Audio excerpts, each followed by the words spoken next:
When an avoidant secretly wants their person back, they transform into digital detectives who know every detail of their ex's online presence. They memorize posting schedules, analyze story views, and track activity patterns with the dedication of someone conducting professional surveillance.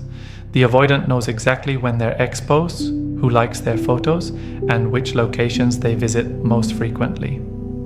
This obsessive monitoring isn't casual curiosity. It's a desperate attempt to stay connected without risking direct contact. The avoidant watches their ex's stories within minutes of posting, but never reacts, reads every caption multiple times looking for hidden meanings, and screenshots important updates to study later.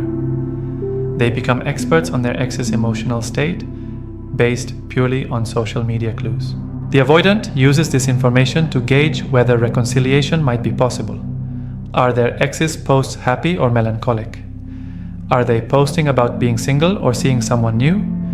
Do they seem to be thriving or struggling? Every piece of digital evidence gets analyzed for signs that their ex might be open to reconnection. They might even create fake accounts or ask friends to provide intelligence about their ex's online activity.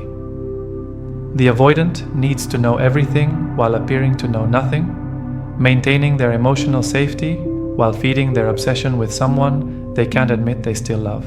They orchestrate strategic coincidental encounters. The avoidant suddenly develops interests and habits that align perfectly with their ex's schedule and preferences. They start frequenting the coffee shop their ex visits every morning, join the gym their ex mentioned loving, or begin shopping at stores they know their ex regularly visits. These encounters are meticulously planned but designed to appear completely accidental. When these coincidental meetings happen, the avoidant acts surprised but maintains casual, friendly conversation. They ask innocent questions about how their ex has been, what they've been up to, whether they're seeing anyone new, all while pretending it's just polite small talk between former partners who've moved on successfully. The avoidant uses these encounters to gather emotional intelligence about their ex's receptiveness to renewed contact. They study their ex's body language, analyze their tone of voice, and measure their willingness to engage in conversation. Are they warm and welcoming or cold and distant? Do they seem happy to see the avoidant or uncomfortable with the unexpected encounter? These strategic meetings allow the avoidant to test the waters for potential reconciliation while maintaining complete, plausible deniability about their intentions. If their ex responds positively, they can gradually increase contact. If their ex seems uninterested, they can retreat without having exposed their true feelings. They weaponize mutual friends for intelligence gathering. When direct contact feels too risky, the avoidant turns their social circle into an information network. They start asking mutual friends casual questions about their ex's well-being, framing their inquiries as general concern for someone they once cared about rather than desperate intelligence gathering. The avoidant becomes strategic about what information they share with mutual friends, knowing it will likely reach their ex. They mention how well they're doing, talk about positive changes they're making, or casually bring up how they've been reflecting on past relationships. Every piece of information is carefully chosen to create a specific impression. They volunteer to attend group events they know their ex will join, offer to help with mutual friends' parties or activities, and suggest group dinners that create opportunities for natural interaction. The avoidant builds bridges back to their person while maintaining the pretense that it's all just friendly social dynamics. Sometimes they go further, asking friends to gauge their ex's feelings about potentially reconciling or to mention that the avoidant has been asking about them. They use their social network as intermediaries to test their ex's receptiveness without having to risk direct rejection. They transform themselves into the person they should have been. Perhaps the most telling sign that an avoidant secretly wants their person back is when they begin addressing the exact behaviors that cause problems in their relationship. They start therapy, become more emotionally available, work on communication skills, or address commitment issues, but they do this publicly where their ex can witness the transformation. The avoidant doesn't directly tell their ex about these changes.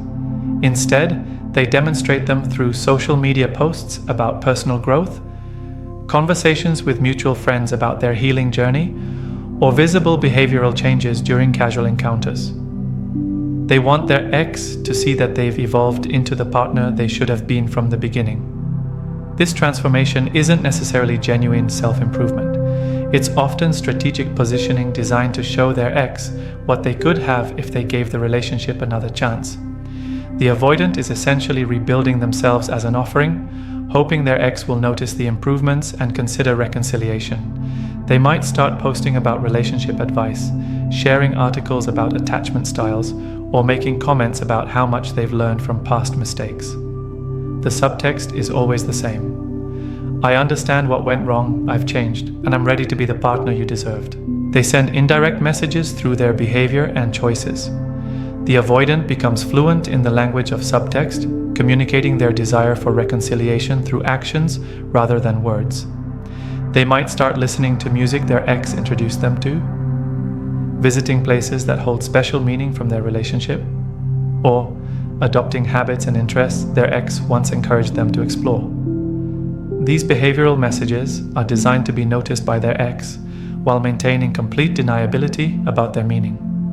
The avoidant can always claim these choices are coincidental or part of their personal growth, but they're secretly hoping their ex will recognize the significance and understand the underlying message. They might also start making changes their ex once requested, becoming more social, pursuing neglected friendships, or addressing health and lifestyle issues. Again, these changes serve as silent communications that they listen to their ex's concerns and are working to become a better person. The avoidant hopes these indirect messages will prompt their ex to reach out, creating an opening for reconciliation without requiring them to make the first vulnerable move. They're essentially laying breadcrumbs that lead back to the possibility of renewed connection while protecting themselves from the risk of direct rejection.